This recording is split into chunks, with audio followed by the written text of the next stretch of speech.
पीहू के जाने के बाद शांतिपुर गांव फिर से सुंदर, शांत और लोग हंसी खुशी जीने लगे थे। एक रात गांव में एक शादी हो रही थी। पूरा गांव शामिल था। सब धूमधाम से शादी मना रहे थे और तभी गुड़िया जमीन में लेटे हुए आती है और अचानक उठकर सीधा दुल्हन को खा जाती है। ये देखते ही लोगों के बीच में अफरा तफरी मच जाती है। कोई भागता है, कोई चिल्लाता है और वो गुड़िया खड़े होकर एक बच्चों जैसा गाना गाती है और फिर एक के बाद एक सबको मौत के घाट उतार देती है और फिर वो गायब हो जाती है। गांव फिर से कांप उठता है। सुबह सब लोग इकट्ठा होते हैं और कहते हैं वो भूखी लड़की वापस आ गई है। इस बार एक गुड़िया बनके लोग घुटनों के बल गिर जाते हैं और रो रो कर कहते हैं, हे भगवान हमें बचाओ। तभी गांव का मुखिया आता है और गुस्से में कहता है, चाहे वो कोई भी हो, है तो एक गुड़िया ही ना, आज रात मैं उसे खुद गाँव से निकालूंगा। फिर रात के ठीक 2:30 बजे मुखिया अपने 2 चेलों के साथ गांव के बीच खड़ा होता है और फिर वही धुआं छा जाता है और वही आवाज, वो गुड़िया धुएं से निकलती है और सीधा मुखिया के पास चल के आती है।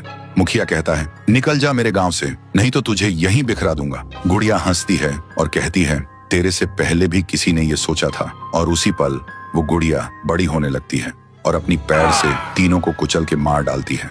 सुबह जमीन पे सिर्फ खून के धब्बे रह गए थे, लाशें जैसे हवा हो गई हो। लोग समझ गए ये कोई आम गुड़िया नहीं, इसके अंदर कुछ और ही शक्ति है। तभी गांव की एक बूढ़ी औरत कहती है, इस गुड़िया को हम गांव से नहीं निकाल सकते, इसे तो सिर्फ पीहू ही गांव से निकाल सकती है। फिर सभी लोग उसी जगह जाकर खाना रखते हैं और दिल से पीहू को पुकारते हैं, भूखी देवी वापस आइए, गांव को बचाइए। तभी जमीन से एक आवाज निकलती है पीहू, पीहू, पीहू, और मिट्टी से बनने लगती है पीहू। लोग चिल्लाकर कहते हैं, देवी हमें बचा लो।